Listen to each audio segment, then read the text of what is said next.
vamos a hablar sobre el tema desmontando la ideología de género.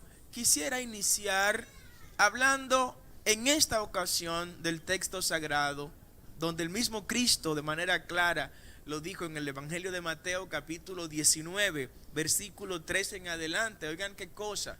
Entonces vinieron a él los fariseos, o sea, vinieron a Cristo los fariseos, tentándole y diciéndole: ¿es lícito al hombre repudiar a su mujer por cualquier cosa? Oigan qué cosa, por cualquier cosa. Y cuando hablo de cualquier cosa, ya yo sé que a su mente vinieron tantas cosas por las que hoy los hombres están repudiando a las mujeres, ¿no? O algunas mujeres. Hombres que están literalmente cambiando a sus mujeres por otros hombres, literalmente. Esto tiene espacio en este pasaje bíblico del que Cristo habla. Desmontando la ideología de género. Cuando nosotros hablamos de la ideología de género, y quiero hablar de este tema, y ahora para esto cierro la Biblia y la pongo a un lado, porque justamente esa es una de las excusas que buscan los promotores de la ideología de género para no escuchar a quienes desde la perspectiva de fe atacamos y nos oponemos a esta ideología. Dicen que todo lo abordamos desde la perspectiva de la fe y de la religión. Pues ahora voy a hablarle no desde la perspectiva de la fe, sino desde la perspectiva de la ciencia y del conocimiento humano, que nos dan argumentos y justificaciones para oponernos a la ideología de género. Cuando hablamos de ideología de género, estamos hablando de un conjunto de ideas que más que todas las cosas procuran desconstruir los estereotipos de género masculino, si se le puede llamar así, y femenino que nosotros conocemos en República Dominicana y en todo el mundo.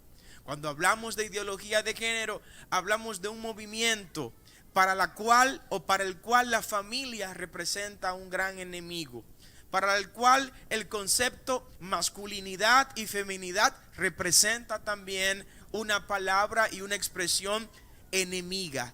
De manera resumida, la ideología de género viene para destruir la familia, para hacerle creer al niño que el sexo con el que él nació biológicamente no es exactamente el que él debe asumir el resto de su vida, sino que este sexo o este género se va construyendo socialmente en la medida que el tiempo va transcurriendo. En otras palabras, usted nació con el sexo masculino y eso lo dicen los atributos con los que usted nació. Eso lo dicen los cromosomas con los que usted nació, y quiero que aquí vayamos tomando nota, porque el sexo está definido biológicamente. El sexo no lo define una ideología, sino que lo define la biología. ¿Alguien escuchó lo que dije? Y la biología le asigna al hombre unos cromosomas, en este caso los cromosomas X y Y. Y al tener estos cromosomas X y Y, hágase usted lo que se haga, usted es y siempre será un hombre mientras vida tenga. La biología le asigna a las mujeres dos cromosomas, los cromosomas XX, y esa mujer, si nació mujer, nació con esos cromosomas, será mujer aunque se inyecte lo que se inyecte mientras vida tenga, porque mientras vida tenga, tendrá esos cromosomas que definen el sexo de la misma. ¿Alguien está comprendiendo lo que estoy diciendo? Entonces, la biología define nuestro sexo. La ideología de género dice que no es la biología la que define el sexo de la persona, sino que ese sexo se va construyendo.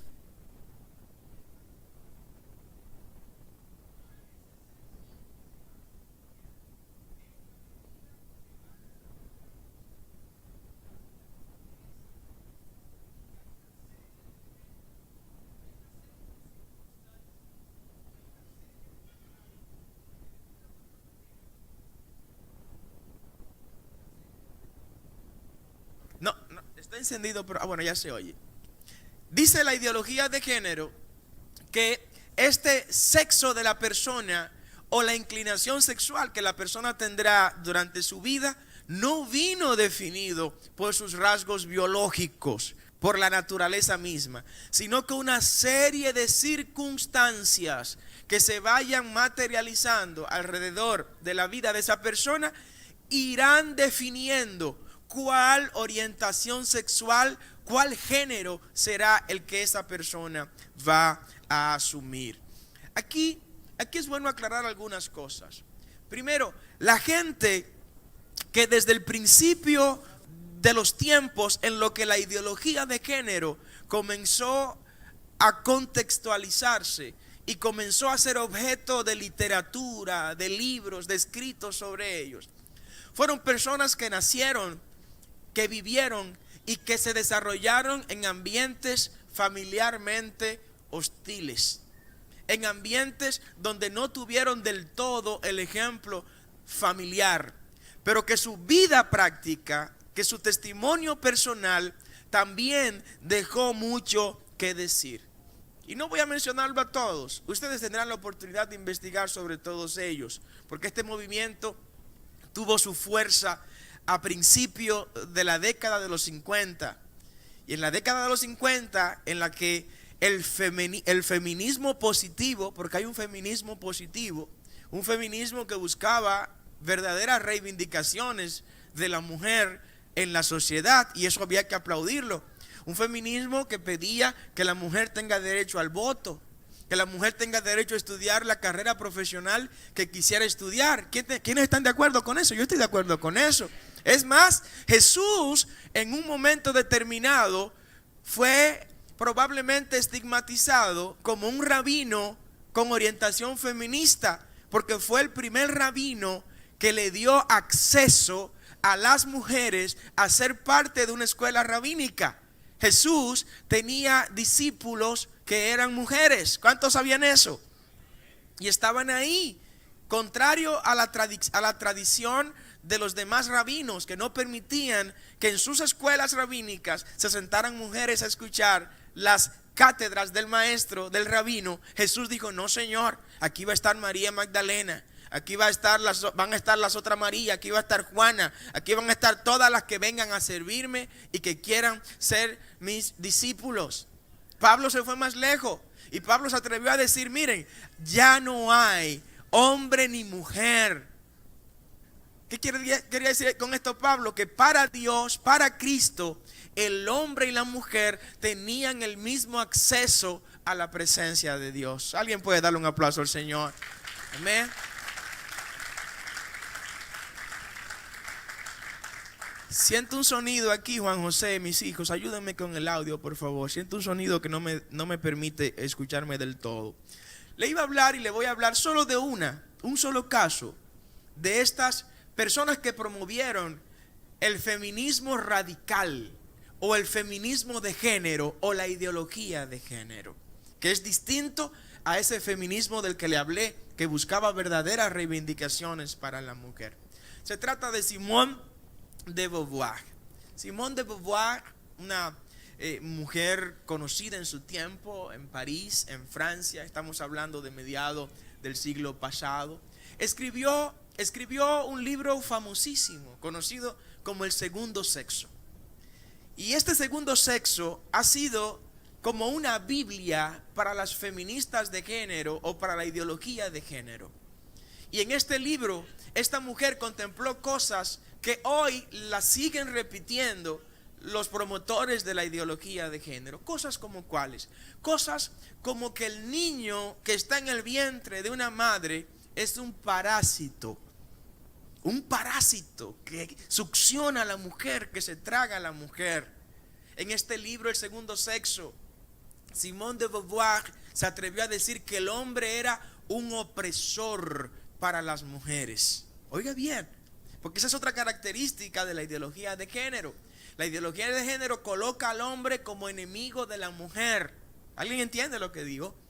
Coloca al hombre como el opresor de la mujer, distinto a como la Biblia lo coloca, que uno es complemento del otro. El hombre es complemento de la mujer y la mujer complemento también del hombre. La ideología de género quiere hacerle pensar a la mujer que su verdugo y su enemigo es el hombre. Eso no es lo que piensa la pastora de mí, eso no es lo que piensa probablemente Norma de Julio, eso no es lo que piensa la mujer que ha sabido ser amada y valorada por un hombre, ¿no? Pero la ideología de género, como quiere destruir la familia, quiere sacar al hombre de la familia, y esto trae consecuencias que más adelante lo vamos a ver. También en este mismo libro se ataca la maternidad y establece que la maternidad es una especie de cárcel y de opresión para la mujer, porque la ideología de género también quiere que la natalidad desaparezca. Es más, llegan a postular lo siguiente: no hay problema, en un mundo donde todos sean homosexuales, llegará un momento que dos heterosexuales, o sea, de sexos distintos, se junten con el propósito de procrear. Simplemente con el propósito de procrear, pero que no hay problema, dicen ellos, con que el mundo esté lleno de homosexuales y de lesbianas, porque ven la maternidad como un problema. Y ciertamente no solo lo ven como un problema, sino que en su vida actúan haciéndonos ver que ellos están conscientes de que para ellos la maternidad es un problema, porque dos hombres no procrean hijos, dos mujeres no procrean hijos, porque la naturaleza biológica para la procreación establece que haya un varón y una hembra, un hombre y una mujer. Puedes darles aplauso al Dios de nuestra naturaleza. Simone de Beauvoir, que es una de las grandes profetisas de la ideología de género, hablaba sobre el aborto y decía que el aborto tenía que practicarse en cualquier circunstancia, inclusive acabando de nacer el niño 9 meses después de estar en el vientre de la mujer, porque ese es un derecho que tiene la mujer, según establece esta señora. Negó el origen biológico, ahí empezó a negarse el origen biológico del sexo, como le explicaba inicialmente, que la ideología de género niega rotundamente, y hoy lo siguen negando, el origen biológico de la sexualidad de las personas. Sobre la mujer, Simone de Beauvoir se atrevió a decir algo insólito, que todavía hoy, lo sigue repitiendo los promotores de la ideología de género. Dice que la mujer, por naturaleza, es homosexual. Atención, mujeres, que por naturaleza, lo normal, dice Simone de Beauvoir, la mujer debe estar con otra mujer. Naturalmente eso le brota, cosa que es totalmente falso. ¿Por qué? Porque varón y hembra fuimos creados para que nos complementemos el uno con el otro, aunque le duela a los promotores de la ideología de género. Para hablar de la ideología de género hay que establecer la definición de una serie de conceptos que esta gente utiliza. Y he querido hoy hablarle a la iglesia de este tema, porque es un tema que está en el contexto dominicano, pero que otros países ya padecieron de esto y siguen sufriendo de esto, porque no se le alertó a la gente sobre las amenazas de la ideología de género. Cuando hablamos de la ideología de género, hay una serie de argumentos que tenemos nosotros que analizar al momento de abordar este tema. Y lo vamos a abordar desde la perspectiva de ciencia, porque la ideología de género no es ciencia. Dígale que está a su lado: la ideología de género no es ciencia, porque no soporta el análisis del método científico. Es una ideología, y como es una ideología, tiene un carácter subjetivo del sujeto. Lo que pienso yo, estas son mis ideas, o son las ideas de mi colectivo o del grupo al que yo pertenezco, pero no hay ningún estudio científico. Atención, iglesia, y atención quienes nos ven por las vías electrónicas. No hay ningún estudio científico que justifique científicamente la ideología de género. Por eso, cuando vamos a abordar este tema, tenemos que aclarar la diferencia entre política de género e ideología de género. Ideología de género, como dijimos, es el conjunto de ideas y de pensamientos que procuran sobre todo destruir los paradigmas de hombre y mujer, de masculino y femenino que hasta ahora conocemos. Y eso está incluido en la orden departamental 33-2019 que el Ministerio de Educación aprobó. Asimismo, en el artículo 1, literal D, desconstruir los estereotipos de masculinidad y de feminidad que hasta ahora conocemos. O sea, esa idea, eso lo dice la ideología de género, esa idea de que solo existe el sexo masculino y el sexo femenino, hay que destruirla, porque existen por lo menos 112 géneros por ahí de los cuales la gente tiene que ir acostumbrándose. ¿Alguien entiende lo que estoy diciendo? Entonces, el principal propósito es este que acabamos de mencionar: sacarnos de la mente de que solo existe el hombre y la mujer. Meterle en la mente a nuestros hijos de que ahora existe una diversidad de géneros más allá del masculino y del femenino, y que eso es normal. No es normal. No es normal. ¿Sabe por qué no es normal? Porque no tiene un soporte científico. Aquí no estamos hablando de religión, no estamos hablando de fe. No es normal porque no se sostiene y no puede soportar la ideología de género el primer paso del método científico, que es la observación. No puede soportar el peso, el paso y el análisis del paso de una hipótesis que resista una evaluación seria. Pero tampoco puede ser demostrado, que es otro paso del método científico. Para que algo se considere como ciencia, tiene que ser demostrado y demostrable. Por eso la evolución nunca llegará a ser ciencia, sino otra ideología. La evolución, eso que ustedes ven que nos enseñan en las escuelas, es una ideología, porque no se ha podido demostrar que un primate se convierta en un ser humano. ¿O alguien lo ha visto? Entonces siempre será una teoría, será una ideología, porque no resiste el paso de la demostración que establece el método científico para que algo pueda definirse como ciencia. Denle un aplauso al Señor por la ciencia. Gracias a Dios por la ciencia.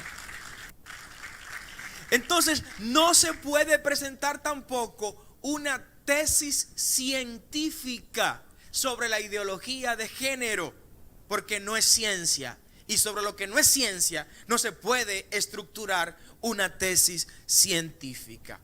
Entonces, la ideología de género, que no me voy a cansar de repetirle su definición, y su definición está dada en su propósito, es la ideología que viene para destruir el paradigma de hombre y mujer que tenemos los seres humanos, e incluir una diversidad de géneros tan distintas, tan diversas y tan numerosas como la mente de quienes quieran abrazar la ideología de género quiera hacerlo.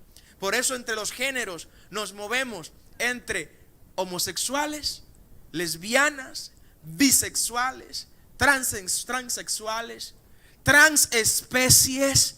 Un hombre que de repente se cree ser un perro dálmata y se fue de la especie humana a la especie canina, y ahora ya no es un hombre, sino que es un dálmata, y hay que cuidarlo como un dálmata, y hay que darle el alimento canino que él necesita, porque ahora él es un dálmata. Pero lo peor de eso es que ese hombre que ahora se define como transespecie quiere que con los impuestos suyos y los impuestos nuestros le financiemos su vida de canino y de dálmata en este momento que él escogió vivir. Ustedes entienden lo que estamos diciendo. Entonces, no terminarán de surgir la cantidad de géneros. Cada día vendrán más géneros. Un hijo de la casa nos dijo: padre, hay otro género que pronto lo van a integrar. Y yo: ¿cuál es? Sí, el transeconómico. El género transeconómico. Y yo: explíqueme eso. Le digo: bueno, padre, mire, que yo soy un hombre rico atrapado en el cuerpo de un hombre pobre. Ahora voy por el banco para que me den todo el dinero porque yo soy transeconómico. Fíjense, díganme usted si no estamos contra la naturaleza misma de la creación. Pero vienen los transedad. Los transedad. Este hombre de 80 años que de repente se cree ser una niña o un niño de 5 años. Yo soy transedad. Como soy transedad, hay que reconocerme el derecho que yo tengo de tener este género. Y ahora, en vez de tener 80 años y estar con los viejos de 80 años, voy a estar con los niños y las niñas de 5 años, porque yo tengo el género transedad y decidí tener ahora 5 años. Fíjense, es una locura incomprensible que con razón la ciencia no se ha atrevido a darle espacio a la ideología de género como algo científico. Política de género. Y le hablo de este concepto porque son de los argumentos que utilizan los promotores de la ideología de género para tratar de confundir a la gente con muchas palabras rebuscadas y muchas veces de diferentes significados. Política de género es el vehículo en el que se transporta la ideología de género. Política de género es el empaque en el que nos han envuelto la ideología de género. Política de género es el recipiente que contiene todo lo relacionado a la ideología de género. Por lo cual, antes que la ideología de género llegue a un texto, a un manual o a una determinada comunidad, lo primero que llega es la política de género. La política de género es una avanzada que viene a preparar el terreno para que cuando la ideología de género llegue, encuentre el terreno completamente listo para que la ideología de género fermine, crezca y se apodere de todo el espacio. Cuando hablamos de política, estamos hablando en este caso de normativa. Estamos hablando de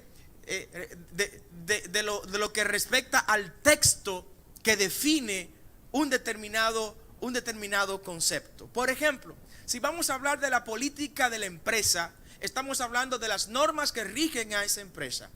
Estamos hablando de los procedimientos con los cuales se va a manejar esa empresa. Estamos hablando de las directrices que van a regir la operatividad, la operación de esa determinada empresa. Cuando hablamos de política de género, estamos hablando de la reglamentación. Estamos hablando de las directrices que van a regir la humanidad en lo que se refiere a la ideología de género. Por lo cual, cuando hablamos de política de género y hablamos de ideología de género, si analizamos el propósito de ambos conceptos, estamos hablando exactamente de lo mismo. ¿Qué cosa? La destrucción de la familia. ¿Entienden lo que digo? Primero nos hablarán de política de género, y eso es lo que aparece en la orden departamental 33/2019. En ningún lugar aparece ideología de género. Usted no la va a encontrar en esa orden. Y es lo que aparecía en todos los países donde ya esto se estableció. Siempre empezaban con la política de género. No, porque estas son políticas de género. Aquí no se está hablando de ideología de género, es de política de género, compadre. La política de género es la avanzada de la ideología de género. Donde quiera que usted lea política de género, ya usted no necesita leer ideología de género, porque está contenida la ideología de género en el recipiente llamado política de género. Donde usted vea un vehículo que se llame política de género, no investigue más. Ahí dentro van de pasajeros y de chofer los que se llaman ideología de género. Cuando usted vea un recipiente que diga política de género, no tiene que abrirlo. Ahí dentro está contenido ya, por definición, la ideología de género. Denle un aplauso al Señor. Amén. Es nuestra oración que Dios te bendiga, te guarde y haga resplandecer su rostro sobre ti. Queremos invitarte a todos nuestros cultos en el Centro de Adoración Naco, todos los domingos a las 9 de la mañana y 11 de la mañana, así como los miércoles a las 6 de la tarde. Estamos ubicados en la avenida Roberto Pastoriza 115, esquina Alberto Larancuend, en el Ensanche Naco, en el mismo centro de la ciudad capital. Te esperamos junto a toda tu familia. Para oraciones y acompañamiento espiritual, puedes escribirnos al WhatsApp 829-893-2392 o contactarnos a través de todas las redes sociales del Pastor Carlos Peña como Carlos Pena RD o del Centro de Adoración Naco. Si has recibido bendición con la predicación de este mensaje, puedes escucharlo completo ingresando al canal de YouTube del Pastor Carlos Peña RD. Y si quieres ser parte del equipo de colaboradores gracias a los cuales has escuchado el programa Herederos de Bendición, puedes hacerlo enviando tus donaciones a Ministerios ITCAM a la cuenta del Banco de Reservas número 1601-130799 o a través de la cuenta de PayPal de Ministerios ITCAM, paypal.me/Ministerios ITCAM. Dios te bendiga y será hasta la próxima en otra entrega de tu programa Herederos de Bendición.